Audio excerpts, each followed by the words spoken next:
The cameras flashed. The crowd froze. And just like that, Hollywood had a new obsession.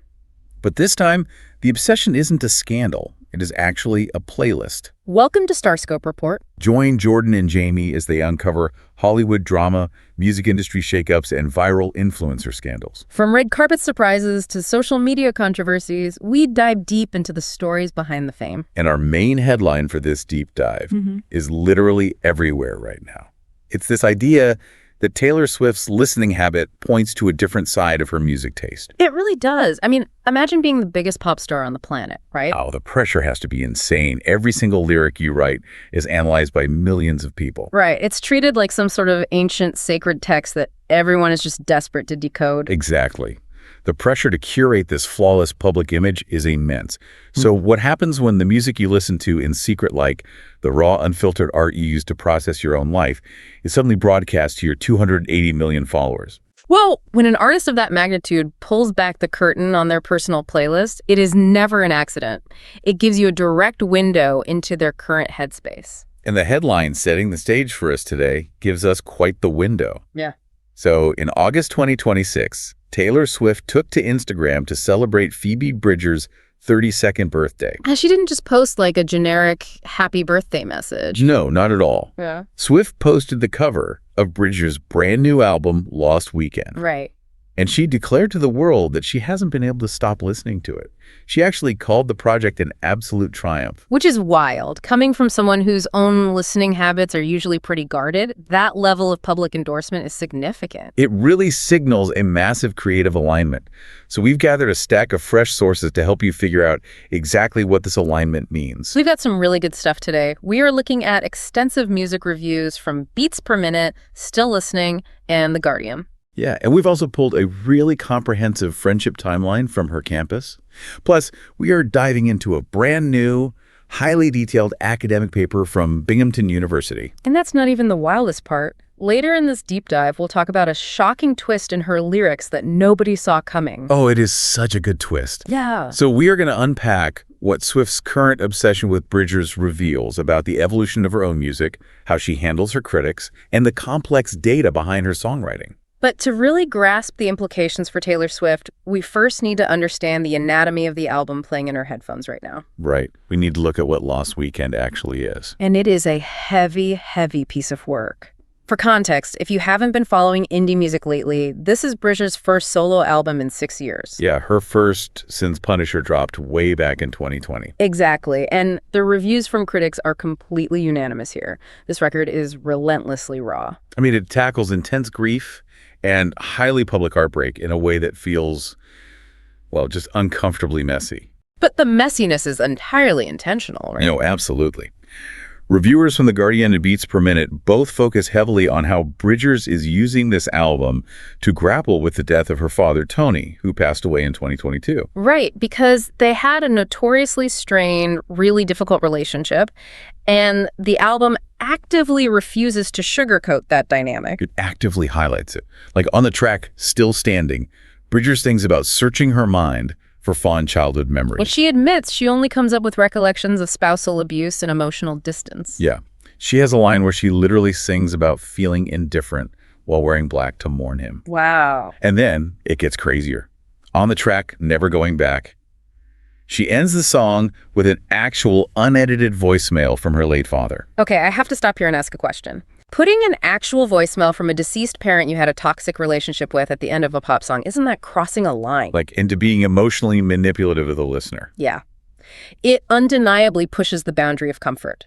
Well, from a psychological perspective, according to the reviews, it's a brilliant mechanism for expressing unresolved grief. Really? Yeah, because by inserting that actual audio recording, she collapses the distance between the past and the present. She forces you, the listener, to confront the physical reality of the person she's mourning. And resenting on it. Exactly. It's not just a memory anymore. It's a tangible presence haunting the track. And that feeling of emotional whiplash bleeds directly into the romantic narratives on the album as well. Oh, the romantic drama is definitely fueling a ton of internet speculation right now. If you're someone who follows celebrity culture, you've probably seen fans dissecting these lyrics frame by frame on social media. Totally. Bridgers uses the title track Lost Weekend to explicitly confirm that she called off her engagement to actor Paul Mescal. Yes, and then she follows that up with The Governor's Waltz, which includes a pointed, undeniable dig at Mescal's new partner, Gracie Abrams. The lyrics are brutal. Bridgers sings, she took my place in my bed on that stage. That is just cinematic levels of tension. It really is. But just when you brace yourself for a pure, devastating heartbreak album, she throws a curveball. She pivots to a track called Bobby. Right, which explores the giddy, terrifyingly vulnerable bliss of finding a new, stable love. So the emotional whiplash is one thing, but we really need to look at how the sound design operates here, because it serves as the mechanical engine for all these feelings. Yeah, Bridgers is actively moving away from the stripped-back acoustic guitar arrangements that made her famous. She brought back her longtime producers, Tony Berg and Ethan Gruska, sure, but she also brought in Alex G., and crucially for our discussion, Taylor Swift's own frequent collaborator, Jack Antonoff. Which feels like a massive sonic collision. It really does. Antonoff is known for these massive, pulsing 1980s-style analog synthesizers and booming drum machines. Well, Bridgers is known for finger-picked acoustic guitars and whisper-quiet, intimate vocals. So putting them together creates this cinematic, unsettling fiction. Like, Still Listening points out the opening track, The Outside, where Bridgers' signature voice is heavily processed and warped through a vocoder. There are ambient synths, chattering feedback, and eerie distortion everywhere. And the use of the vocoder is a perfect example of how the production reflects the theme of the album.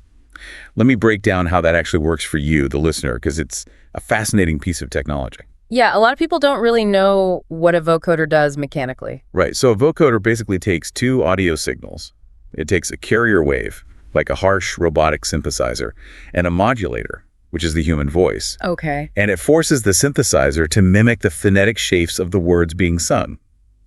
The best analogy I can think of is that it acts like an auditory funhouse mirror. Oh, I like that. Yeah, they take Bridgers' familiar, comforting acoustic voice, run it through this machine, and literally bend and distort the sound waves until her voice feels alien, metallic, and unsettling.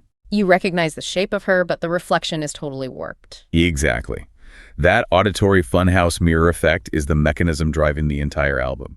She's taking familiar emotions like grief, jealousy, new love, and distorting them until the listener feels completely disoriented. And this brings us right back to Taylor Swift. Swift is an artist known for incredibly structured melodic pop. Even her foray into indie folk had a very tight, controlled, almost pristine narrative structure to it. Yet she is deeply drawn to this chaotic, ambient distortion.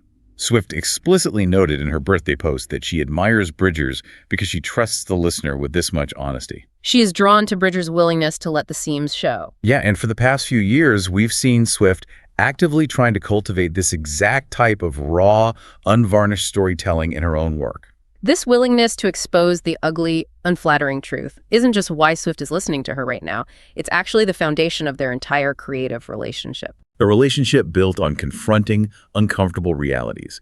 Let's explore the origins of that relationship, because the timeline from her campus gives us some really vital context here. We have to rewind all the way back to November 2021, leading up to the release of Red Taylor's version. According to the timeline, Swift texted Bridgers from producer Aaron Dessner's phone, asking her to feature on a vault track called Nothing New. And Bridgers' response was immediate. She texted back, I've been waiting for this text my entire life. Which is so iconic. And Swift was highly strategic about this feature.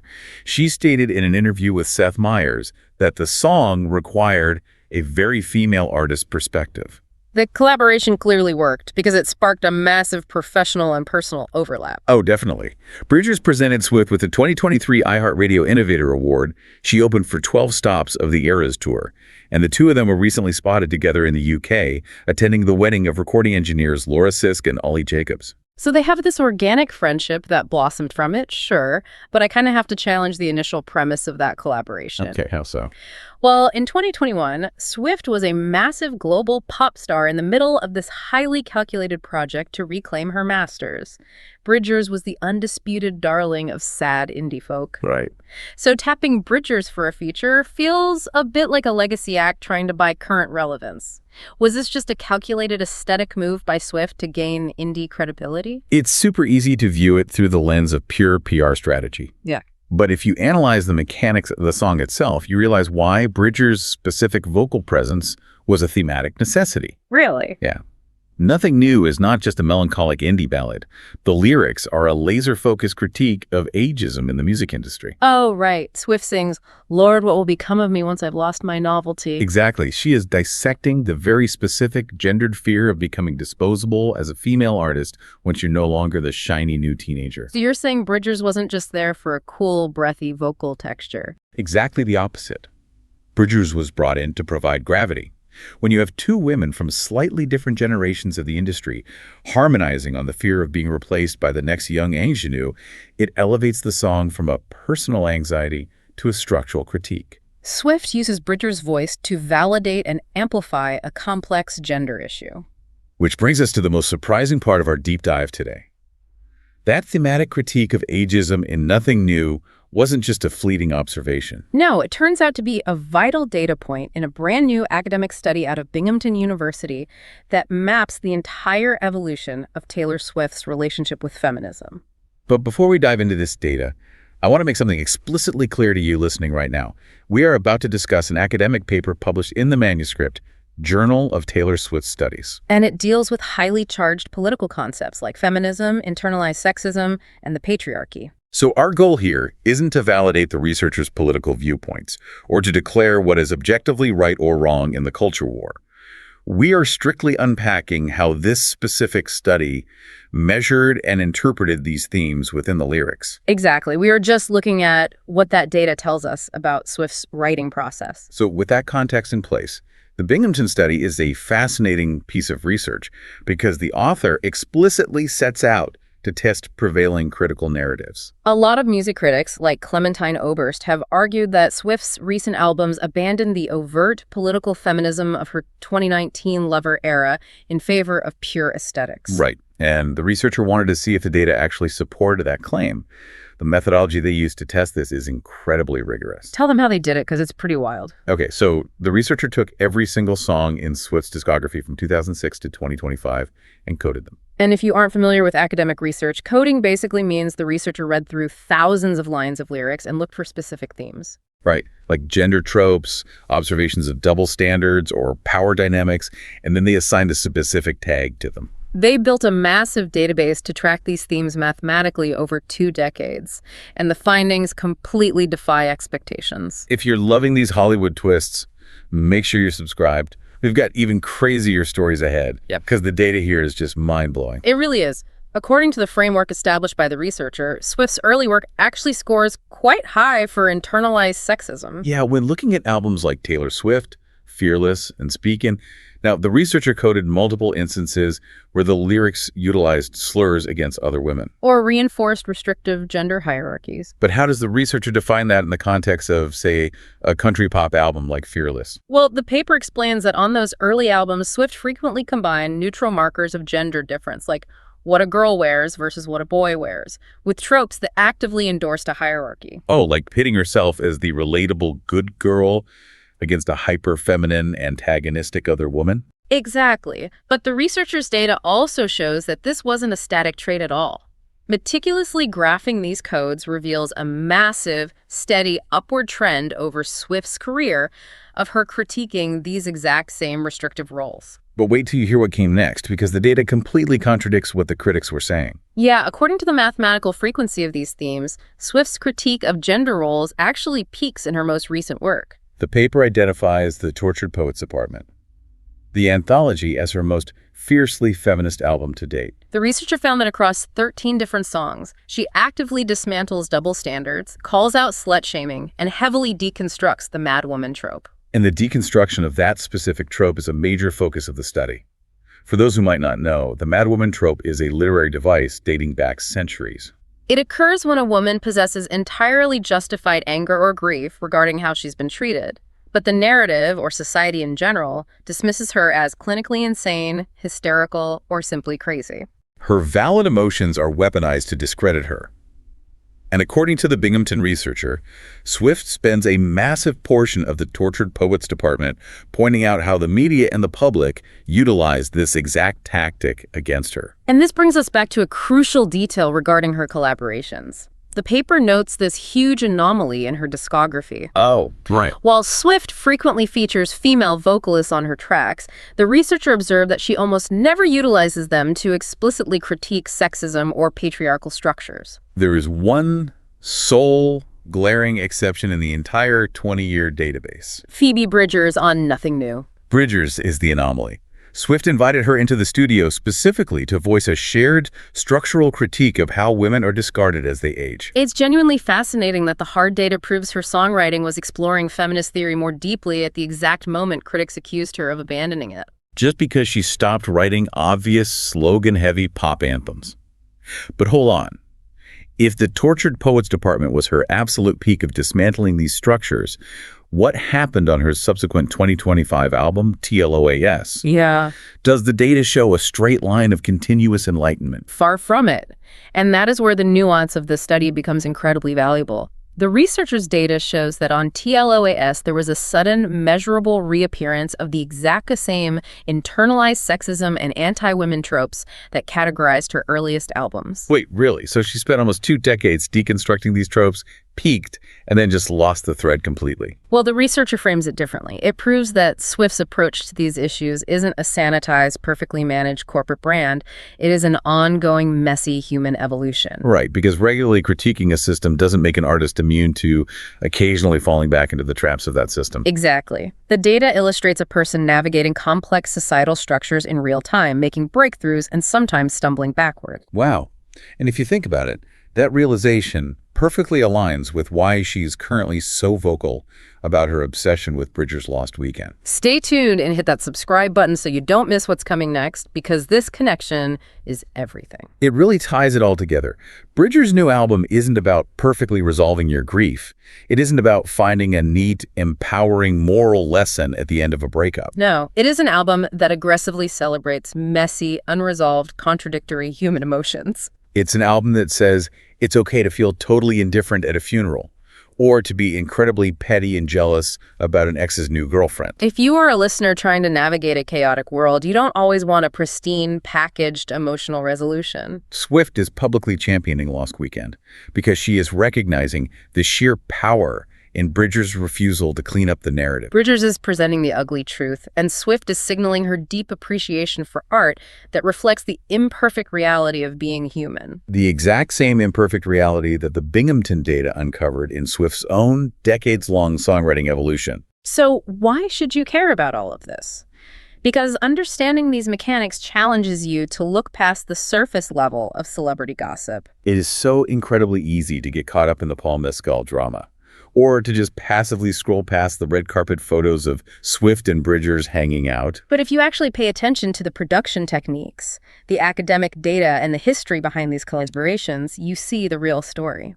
When you listen to the music that your favorite artists recommend, you aren't just getting a playlist. You are getting a literal roadmap to their creative brains. You are seeing the exact blueprints they're studying. It serves as an invitation for you to listen actively, to start questioning how the artists you follow are constantly influencing, challenging, and shaping each other's perspectives on vulnerability, storytelling, and what it means to be honest.